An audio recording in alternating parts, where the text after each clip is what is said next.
والصلاة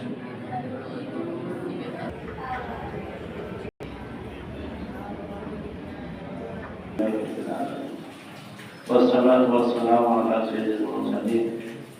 ربنا آتنا في الدنيا حسنة وفي الآخرة حسنة وقنا عذاب النار. يا الله شغل গুনাহ ক্ষমা করো। يا الله যারা গুনাহ করে ইচ্ছাকে তোমার ইচ্ছাকে করতে তোরা আমাদের দোয়া কবুল করো। يا الله দাওয়াত তবলিগের জামাতকে কবুল করো। يا الله يا الله জামাতে ভাইদেরকে কবুল করো।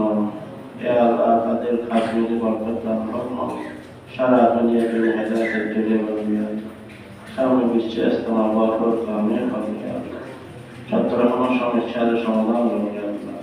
হকানি ওলামায়ে কেরামের মাথা হাত থাকিয়ে কাজ করার তৌফিক দান করো। ইয়া আল্লাহ ইয়া আল্লাহ হকানি ওলামায়ে কেরামের কিতাবের হেফাজত করো। ইয়া আল্লাহ দেশের পরিস্থিতি ভালো করে দিয়া আল্লাহ অনেক মানুষ দোয়া চায় তাদের দিলের মধ্যে মসুল করুন করে দিয়া আল্লাহ ইয়া আল্লাহ মানুষ দোয়া চায় ইয়া আল্লাহ তারা মানুষের জন্য টাকা দিয়ে পয়সা দিয়ে সহায়তা করে তারা তাদের কবুল করো। ইয়া আল্লাহ নাজাত ওসিলা করে দিয়া আল্লাহ সামনে আমাদের বার্ষিক মাহফিল ভরপুর কামিয়াব করো। ইয়া আল্লাহ মানুষের ফজল থেকে নিয়ম থেকে মুক্ত করে দিয়া আল্লাহ আল্লাহ বরকত হওয়ার ব্যবস্থা করে দিয়া আল্লাহ ইয়া আল্লাহ যতটুকু মানুষ দোয়া চাই তাদের দিলের মধ্যে সফল করে দিয়া আল্লাহ ইয়া আল্লাহ আল্লাহ বরজুর রহমতুল্লাহ কবর বেস্ট লাগাম মানে ইয়া আল্লাহ খুদা রহমানি করে আমাদের জারি করো। ইয়া আল্লাহ ইয়া আল্লাহ আমাদের দরবার কাস্তা মানে যাতে বড় ইসমাত মুসলিম গোস কুদু সাহাবা کرام দরবার কাস্তা কবুল করো।